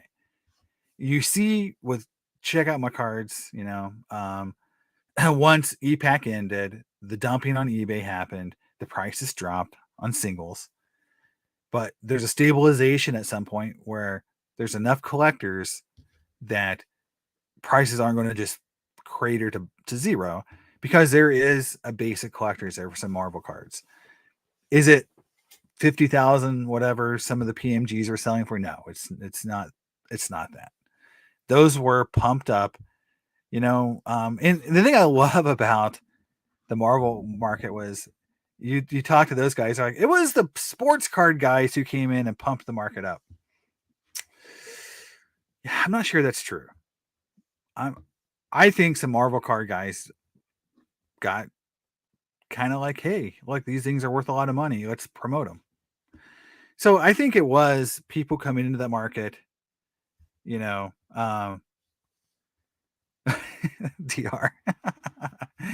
I'm sorry. In some ways, this comment here about watching She-Hulk. Here's the thing, guys, about media today, and it's, you could enjoy media to, even when something's bad and you don't like it. I do get enjoyment out of even bad, media. Just like comic books and shows, if you take it really seriously to where you can't enjoy shows for being kind of silly and stupid, to me, like, then you're looking to try to not have fun. And again, She-Hulk, you can say it was a terrible show, it was a great show, but at some level, it had some goofiness to it that I enjoyed, and it had some goofiness I didn't enjoy. But I feel like we take this stuff really seriously when we probably shouldn't. Um, I tell you what, I'm a huge Wheel of Time fan. I was not very happy with what Amazon did to it, but some of it was cool. I can't be like it was just a zero. Um, Not happy at all with what they did to some of the characters, but I can at least appreciate that I can see Wheel of Time on TV. So we got to see She-Hulk on TV, right? We got to see some stuff that we hadn't thought we'd ever see. You know, if they ever make a Booster Gold Blue Beetle show, I'm going to be like geeking out because they're my favorite characters, two of my favorite characters. If Death ever gets a spinoff from Sandman, if they ever do any of her solo stories, I'm going to be watching it. I love the character, and so I want to see what they do with it. And I was happy with how Death was portrayed in Netflix, you know. And so I'm glad that, some people watch some of the stuff and don't take it so seriously. Now, if you hated it and you just feel like it's terrible, that's fine. But in some ways, that's that reaction of hating something so bad because you wanted to like it so much is still like healthy to some extent. When we talk as hobbyists, we get very passionate about what we collect, right? And when they screw up, like, you know, PMGs, like they did for X-Men Metal, or when they don't do something right, like Champion Metal, where the inserts look terrible for the most part, except for the PMGs. Like, we get passionate because we know what it should be. And that's sort of where we fall into, like, it could have been amazing if they would have just done it like this, right? And again, a lot of that's personal opinion. But yeah, I look at, everyone in, this area of collecting and hobbyist, the true hobbyist that when I look at, like, oh, you're a true hobbyist, what I'm saying is, like, you're passionate because you like the property, you like the product. The people who aren't passionate about it, right, who are just in it for the money, I call it, you can really sniff out because you can be like, they don't have a reaction, good or bad, or because they don't care. They just want to make money on the product, you know. And you see that, I view it kind of like if you watch a breaker break a product, like they don't, well, they don't care. I mean, they just want to turn the money, right? But the hobbyists, when they open the products, they're really looking at it from a different way. And I really like, I love it, like, so a channel that I really really love, and I don't, he doesn't do a lot of content anymore, was Phil's Pools, because the guy was collecting and opening product. I know he did some breaks for people, but for the most part, it was like he was spending money to break part cards because he liked them, and it was fun to see a collector opening product like that, like a breaker, but for himself. And it was just cool. And like, he obviously had money to do it. But you don't see it very often. Like, you don't see like someone basically busting a lot of this product and being like, it's for me. This is for my personal collection. And being an ex major league player, to be able to have the stories about the players, and it was a cool channel. I know Phil doesn't do as much on YouTube anymore, but that's what I'm saying. Like, you could tell he was a collector. He knew he was losing money, but he liked the cards. And you can see that. And that's when I look at like a breaker, versus a collector, you can just see it. And yeah, DR, I really thought, yeah, She-Hulk was goofy and fun. And that's, to me, you know, you can't be so serious because, you get down that rabbit hole of like hating everything at some point. And look, I kind of made fun of it a little bit in one of my videos on here, where I talked about, like, or people who create content just to hate on stuff. And it is very popular on YouTube to do that. But my point here is, like, for the most part, people who really love properties, um, at some level, they do appreciate that they at least got to see something converted, whether or not they love it or not. And the people who truly just hate stuff to hate it, a lot of times it's hard for me to think that they ever really liked it to begin with. And again, you could, because they don't find any redeeming quality and stuff, because most of the time there's something in all these properties to at least like a little bit, like they did something right that you can at least, this is going to be really controversial. So I'll just say, like, I watch an Angry Joe do a review, and generally he finds something he likes about a property, even when he hates it. But there are channels out there that just hate everything, no matter what's, they find zero redeeming quality in anything they do. And I very rarely do I watch any entertainment where I'm like, it was a zero, like nothing was good. Because even if I didn't like it, I'll be like, well, this part was okay, that part was okay. So again, like even with sports cards, like I don't like championship medal, but the PMGs look cool. The platinum portraits look cool. And if I had a Griffey or a Jordan, I would be like, probably like, that card looks cool. Would I rather them be in a uniform? Yes. Would I rather them not be in goofy looking street clothes? Yes. But for what it is, it's as cool as we're going to get for a long time. So I can't just say like the product is terrible. It doesn't have any redeeming qualities. Do I think every other insert was mailed in? Yes. Do I think the cut aboves are some of the worst looking crap that ever made? Yes. Do I think they bastardize all the other insert sets to make the cheapest looking product in the world? Yes. Do I think the price point was stupid? Yes. All those things are terrible, but the PMGs and platinum portraits are cool. If I owned one, I would not be ashamed of it. I would show it off. So like for a product, I think I've said it in other streams. I said on Carlos's channel, worst product of the year. But those two sets are cool. But for everything else that's bad about that product, the price point, the laziness, the mailed in designs, the trying to rip collectors off by using nostalgia against them, all that makes it, to me, the worst product of the year. Because again, they try to sell it at $1,600. But the regular PMGs, the 97 design PMGs, and the platinum portraits are very, very nice. I hate it. I hate that I have to say those cards are nice, because I really hate that product.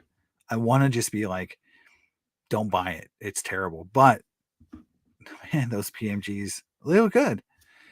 When I see the Griffies pop up, I hate that he's in that goofy looking uniform, but man, they look cool. There's no 97 Griffey PMG. It's the closest we're ever going to get.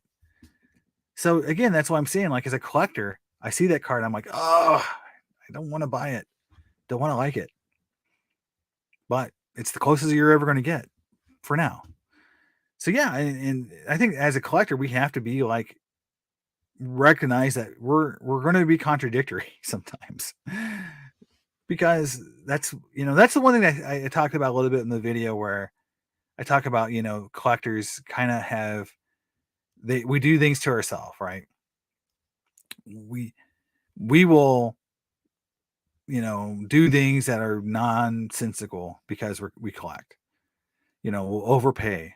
We'll be the person that creates a market for something because we want to buy something.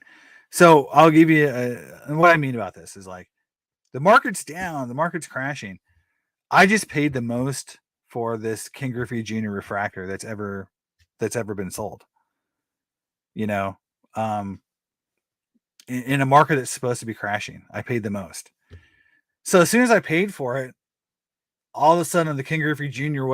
Facebooks, they're all like, well, the market's down except for this one idiot who paid the most ever for this one card. And they weren't like that mean, but they were kind of like, yeah, like the market's supposed to be down, but this guy just paid the most ever for this one card. And that's what happens as a collector. You make bad decisions sometimes. Now, do I love the card? Yes. Do I want the card? Yes. Am I happy with the price point? Well, I mean, I wouldn't have bought it if I wasn't. But it just shows you, even in markets that are crashing, even when things are down, and collectors will do things like pay the most ever for a card in that kind of economy, in that market, because we want whatever it is. Again, yeah, this is perfect. Yeah, Paul, like we're sentimental. Like we make decisions with our collector mind, not our rational mind. And that's what's great. That's what makes collecting fun. If it was all rational on economics and spreadsheets, who can, no nobody would have a lot of fun with that. I wouldn't have a lot of fun if I do content that's spreadsheets and numbers, right? I mean, hopefully somebody's seen some of those videos. But those videos are really about, you know, understanding where the market's going and where it's been. But I've said it before, it's okay to overpay. And I've overpaid for a lot of cards in my lifetime.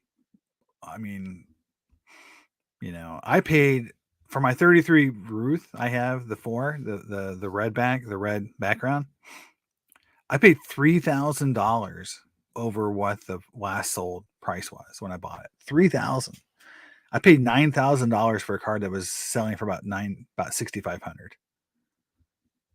So, and because I thought it was it was such a nice card. I just was like, it's the nicest 4 I've ever seen. So I'm going to overpay for this card, right?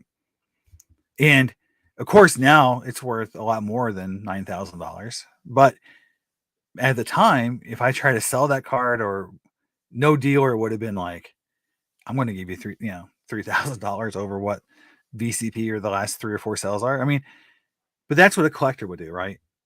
And sometimes it works. And yeah, you're right. You can't overpay for rare and coveted cards. That's the thing is like,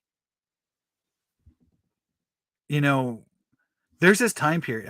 I think all collectors have this weird thing that happens to them, right? Where you see something that you collect come up for auction and it's rare. You don't know what it's worth. There's been no sales on it for years. But it hits you and you go like, that card's cool. I know that card's rare.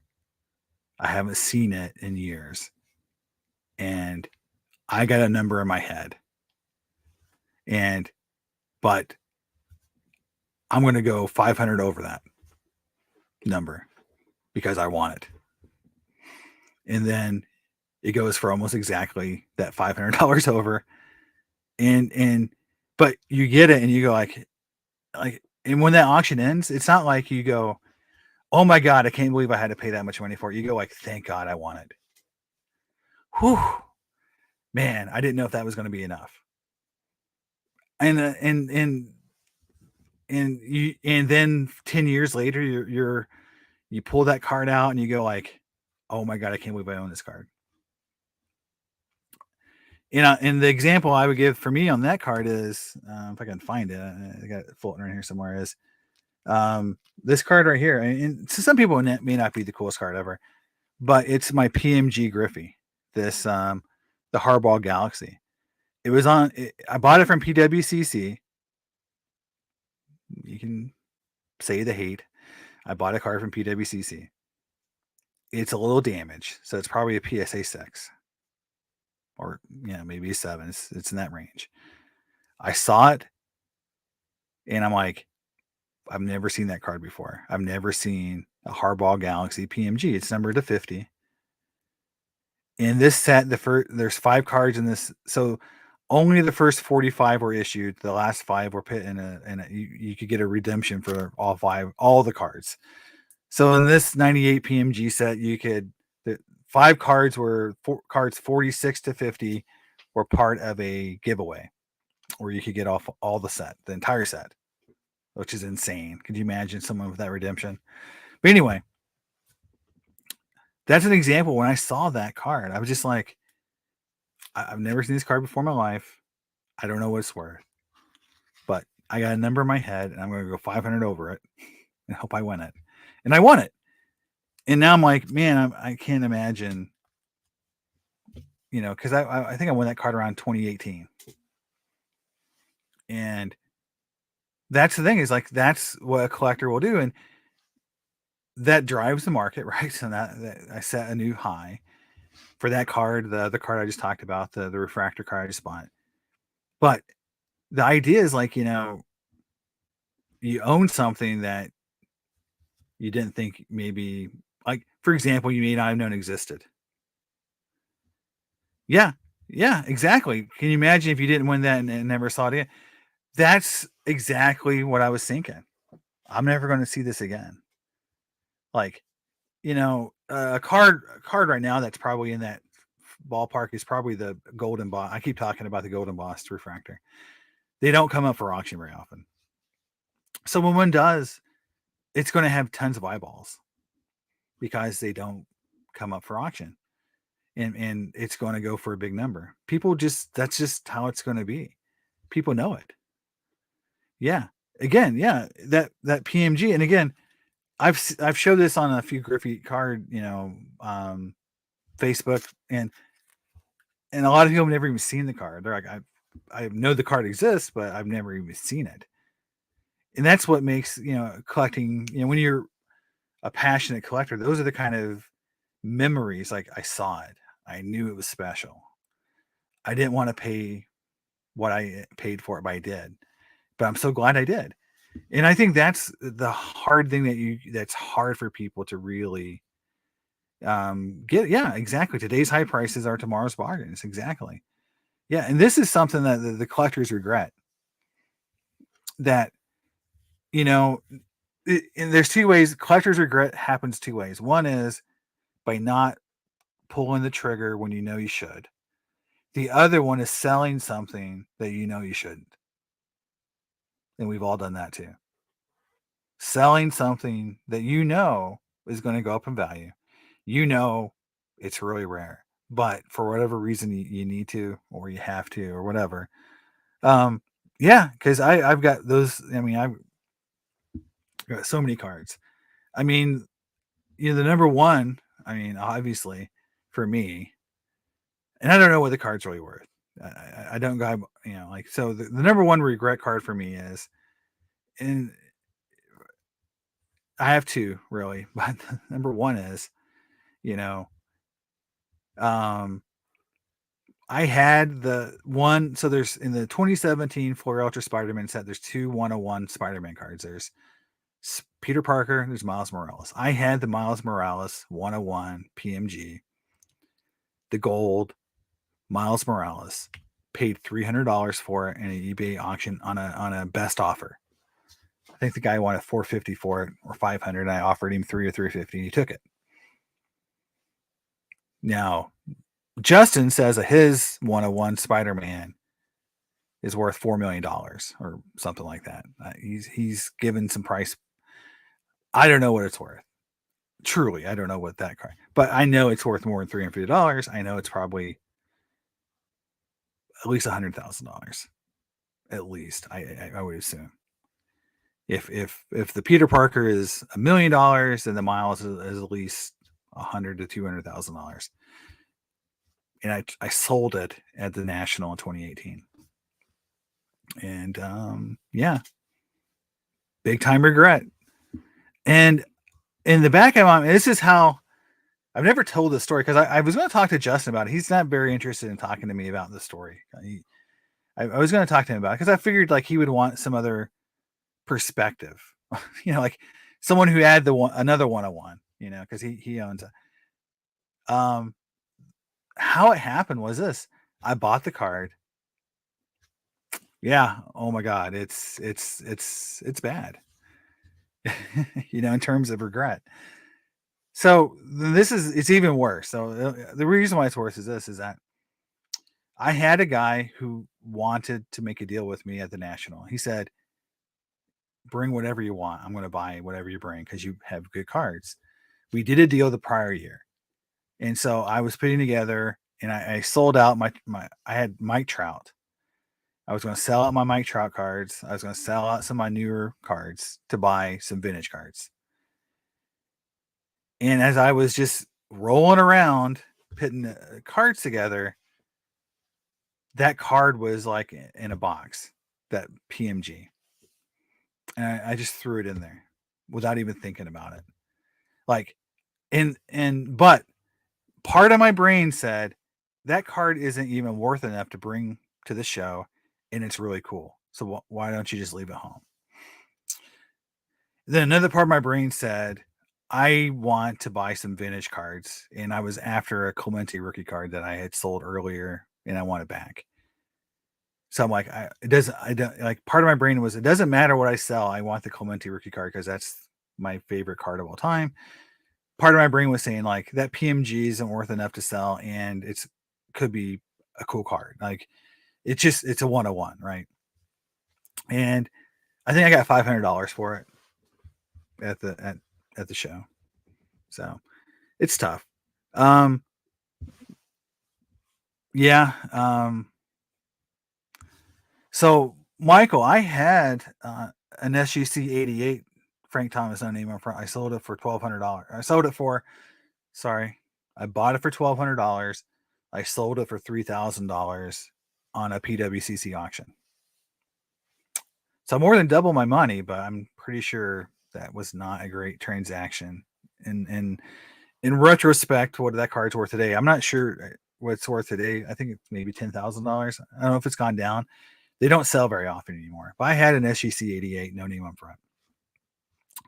That's regret number 3. Regret number 2 is I had the Mantle Griffey dual auto that went into that same deal I sold to that guy in the National with the PMG Spider-Man.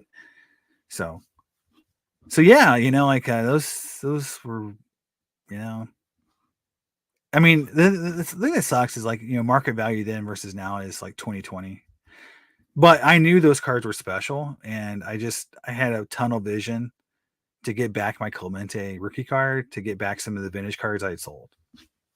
And, I ended up with a Jordan, Babe Ruth so the 3 cards I got at that show that were special that I sold all the stuff for was 55 Clemente rookie PSA 7, 33 Gowdy Ruth PSA 4, and a 6.5 53 Topps Mickey Mantle, and a PSA 8 Jim Thorpe 55 Topps, and a 63 Topps Willie Mays PSA 8. Those are the big cards I picked up at that National.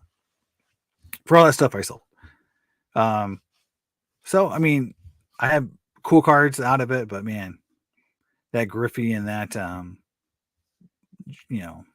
Spider-Man card were good, and that's why I'm saying to people, like, even when you pick up great cards, you have regret, and I regret those deals, but I can't go back in time. I can't be like, well, tell myself don't do it. I had a reason. I wanted those vintage cards. I thought those were better deals. And that's what, that's the one thing where I always think vintage is always better. Sometimes like some cards are special. I knew that Spider-Man card was special. I just knew, like, I didn't know it was going to do what it did today, but I knew, like, there's a lot of Spider-Man collectors in the world. That card was a 101. It looked really nice. Those are very nice looking cards. So it sucks. So, hey, for the 2 folks that won the contest, please email me. I'm going to, I think we're getting to the end. I got to get ready. I got to leave in the morning to go to Spain. I leave at 11, so I got to get a little sleep. I appreciate everyone on tonight, and hopefully you like my stories. Look, this is why I'm never going to give you guys advice on who to buy and who to sell, because, my choices sometimes aren't great, but as a collector, these are the kind of mistakes you make because you're passionate about what you buy. But, the no name on front, is a great card. For anyone who owns that card, please keep it. That's going to be top 10, top 15 cards of all time, in my opinion, from this era, from the 90s. So thank you very much. And I'll share more stories. I've been around for a long time. I appreciate you guys listening. I appreciate everyone being on live, and I'll be posting some stuff from Spain. And thanks for you guys hanging out with me tonight, and I appreciate it. Love you guys. And I'll see you when I get back, and hopefully I got some stories to share. All right, guys. Bye.